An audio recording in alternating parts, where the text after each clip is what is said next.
नमस्कार दोस्तों, एक बार फिर से आपका स्वागत है हमारे इस फेसबुक शो पर, जहां आज बात होगी मशहूर शायर मुनव्वर राणा और उनकी कुंठाओं, उनकी परेशानियों और उनकी दिक्कतों को लेकर।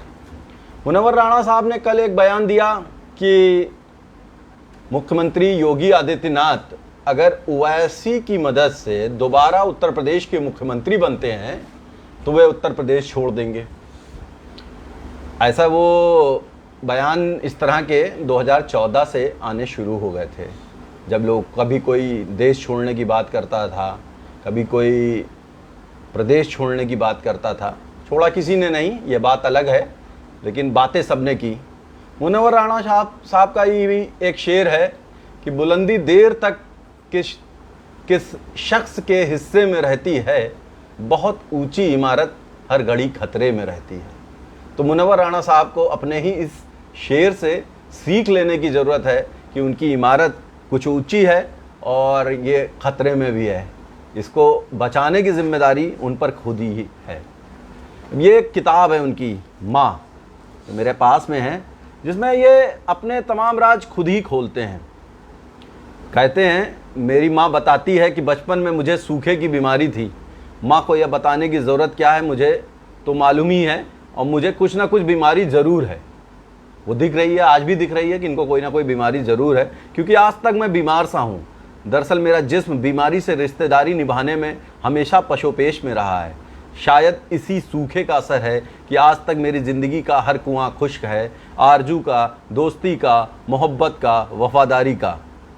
माँ कहती है कि बचपन में मुझे हंसी बहुत आती थी। हंसता तो मैं आज भी हूँ, लेकिन सिर्फ अपनी बेबसी पर, अपनी नाकामी पर, अपनी मजबूरियों पर और अपनी तन्हाई पर। लेकिन शायद यह हंसी नहीं है, मेरे आंसुओं की बिगड़ी तस्वीर है, मेरे एहसास की भटकती हुई आत्मा है। मेरी हंसी इंशा की खोखली हंसी, मीर की खामोश उदासी और गालिब के जिद्दी फक्कड़पन से बहुत मिलती जुलती है।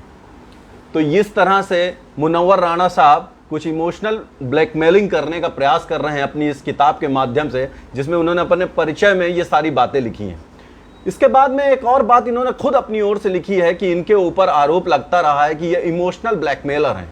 इमोशनल ब्लैकमेलिंग इन्होंने माँ किताब के माध्यम से, अपनी माँ जो ये गज़लों की एक किताब है, इसके माध्यम से की है, उसको भी अपनी ही किताब में लिख रहे हैं कि अगर मेरे शेर इमोशनल ब्लैकमेलिंग हैं तो श्रवण कुमार की फर्माबरदारी को ये क्या नाम दिया जाए। तो इस तरह से ये खुद ही बताते हैं कि ये इमोशनल ब्लैकमेलर रहे हैं। इनके ऊपर पहले भी आरोप इमोशनल ब्लैकमेलिंग का लगता रहा है, और जिस तरह से आज ये बात कर रहे हैं कि उत्तर प्रदेश के मुख्यमंत्री योगी आदित्यनाथ अगर ओवैसी की मदद से मुख्यमंत्री बनते हैं तो वे उत्तर प्रदेश छोड़ देंगे। अब इस बात को भविष्य में अगर योगी आदित्यनाथ जीतते भी हैं तो कौन प्रमाणित करेगा कि वह ओवैसी की मदद से जीते हैं, या जहां जहां भी भारतीय जनता पार्टी पिछले दिनों चुनाव जीती है, पिछले समय में वो ओवैसी की मदद से जीती है, इसको कौन प्रमाणित करेगा, कैसे प्रमाणित करेगा? क्या बिहार में हुई जीत केवल ओवैसी की थी? क्या ओवैसी को मिले वोट सभी सीटों पर अगर महागठबंधन को मिले होते तो क्या भारतीय जनता पार्टी वहां हार जाती? ऐसा कुछ नहीं है। रिकॉर्ड सब कुछ बता रहे हैं कि ओवैसी का ऐसा कोई खास दखल नहीं है उन प्रदेशों की राजनीति में जहां पर भारतीय जनता पार्टी को विपक्षी दल मजबूती से चुनौती दे रहे हैं। ओवैसी एक लोकतांत्रिक देश में अपना चुनाव लड़ रहे हैं, अपनी पार्टी अपने बैनर तले चुनाव लड़ रहे हैं। आप क्यों नहीं उनसे गठबंधन करने के लिए उनके पास जाते हैं? और इसमें मुनव्वर राणा का क्या लेना देना है? योगी आदित्यनाथ अगर मुख्यमंत्री हैं तो क्या मुनव्वर राणा की किस जमीन जायदाद को छीन लिया गया? यहाँ तक कि उल्टा उन्हीं पर आरोप लग रहा है कि उन्होंने अपने खुद के भाई की जमीन जायदाद को छीनने की कोशिश की, जिसमें उनके लड़के ने अपने ऊपर गोली चलवाकर अपने ही चाचा को फंसाने का प्रयास किया। तो ऐसी दशा में सोचने वाली बात यह है कि मुनव्वर राणा साहब अब किस दर्जे की राजनीति कर रहे हैं, यह राजनीति क्यों हो रही है, इसके पीछे भी पर्याप्त वजह है। मुनव्वर राणा साहब कुछ भी हैं, उनकी एक हैसियत है, उनकी एक पहचान है। पिछले दिनों उनकी बेटी ने समाजवादी पार्टी की सदस्यता ग्रहण की। अब ऐसे में समाजवादी पार्टी के पक्ष में माहौल बनाने की जिम्मेदारी लगता है कि बेटी ने अपने पिता को दे दी है, क्योंकि बेटी का वजूद अभी उस तरह से नहीं बना है कि वह अपने पिता की जिम्मेदारियों को निभा पाएँ, समाजवादी पार्टी के लिए कुछ कर पाएँ इस तरह से।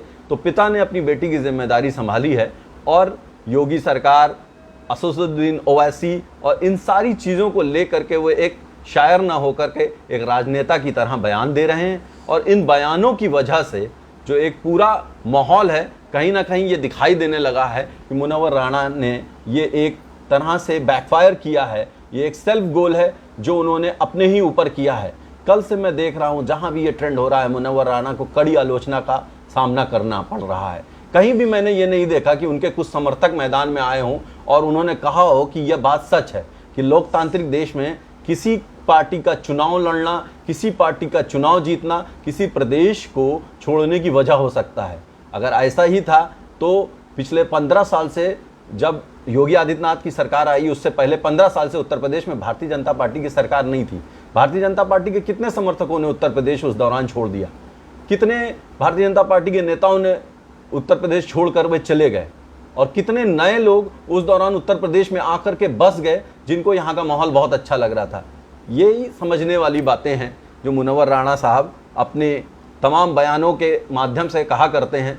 पहले भी उन्होंने जब देश में असहिष्णुता का एक आंदोलन सा छिड़ गया था कि देश में बड़ी असहिष्णुता है, जब नरेंद्र मोदी की सरकार 2014 में आई और उसके कुछ समय बाद कलबुर्गी में एक साहित्यकार की मौत हुई और उस साहित्यकार की मौत के बाद पूरे देश में ये कहा गया कि उसकी हत्या के पीछे दक्षिणपंथी संगठनों का हाथ था और इस वजह से उस पर असहिष्णुता का एक पुट जोड़ा गया और तमाम अवार्ड वापसी शुरू हो गई। और उस अवार्ड वापसी में मुनव्वर राणा ने भी अपना योगदान दिया और अपना अवार्ड और जो कैश प्राइज़ उनको मिला था उसका चेक ले जा करके हिंदी साहित्य अकादमी में वापस कर दिया। अब सोचिए कि उस अवार्ड वापसी के बाद फिर एक बार ये नरेंद्र मोदी जी से मिले, नरेंद्र मोदी की चरण वंदना की बात करी इन्होंने। तो किस तरह से समय समय पर इनका रुख बदलता रहता है, वह देखने वाली बात है कि मुनव्वर राणा इन सारी बातों का निचोड़ अपनी इस माँ किताब के पेज नंबर 13 पर स्पष्ट लिखते हैं। तमाम उम्र ये झूला नहीं उतरता, मेरी हंसी तो मेरे गमों का लिबास है, लेकिन ज़माना इतना कहाँ गमशनाश है।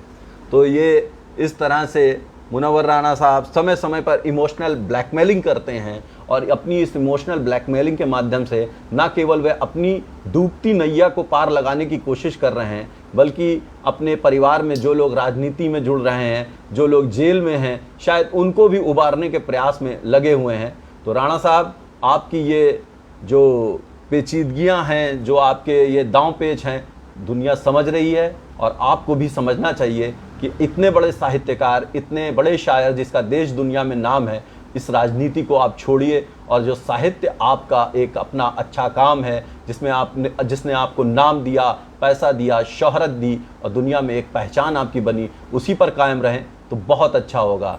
आप सबका बहुत शुक्रिया, आप लोग हमारे साथ जुड़े, बहुत बहुत धन्यवाद। नमस्कार।